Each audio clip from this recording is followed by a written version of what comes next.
भारतात आत्ताच्या घडीला एकूण राज्यांपैकी 18 राज्यांमध्ये भाजप आणि त्यांच्या मित्रपक्षांची सत्ता आहे आणि ती सुद्धा काही थोडी थोडकी नाहीये, चांगल्या बहुमतानं आहे।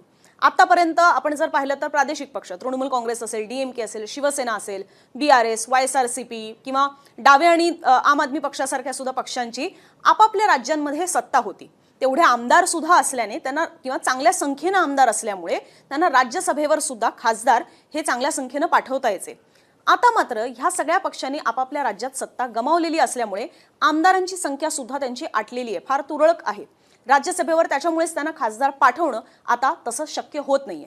महाराष्ट्रात आपल्याला अलीकडेच पाहायला मिळालेलं होतं की शिवसेना किंवा राष्ट्रवादी शरद पवार यांचा पक्ष जर बघायचा झाला तर स्वतःच्या जोरावर राज्यसभेवर त्यांना खासदार आता पाठवता येऊ शकत नाही, कारण आमदारांची संख्या 10-20च्याच घरात आहे।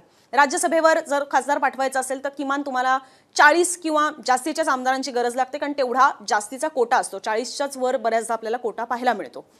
त्याच्यामुळेच तृणमूलचे सुद्धा जर आपण पाहिले तर 80 आमदार त्यांचे खरं तर निवडून आलेले आहेत, मात्र ममतांसोबत आता केवळ 15च उरलेले पाहायला मिळत आहेत।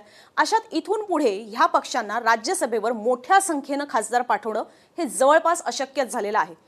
क्वचित प्रसंगी विरोधक एकत्र राहिले, एखाद दुसरा अशा प्रसंगात ते आपला खासदार पाठवू शकतात। जसं महाराष्ट्रामध्ये शरद पवारांचं नाव होतं म्हणून एकमत झालं आणि म्हणून महाविकास आघाडीला शरद पवारांना राज्यसभेवर पाठवता आलं। प्रत्येक वेळेलाच असं होईल याची शक्यता नाही।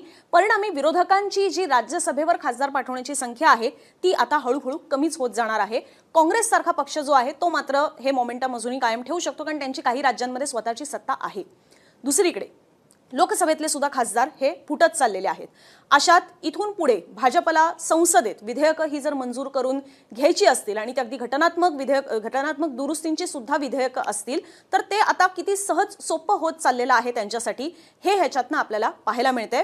जे डिलिमिटेशनच्या विधेयकाच्या वेळेला विरोधकांची एकी दिसली ती आता पक्ष फोडाफोडीमुळे किंवा खासदार फोडाफोडीमुळे दिसणं हे जवळपास संपल्यात जमा आहे असं सध्याच्या चित्रावरनं तरी दिसतंय।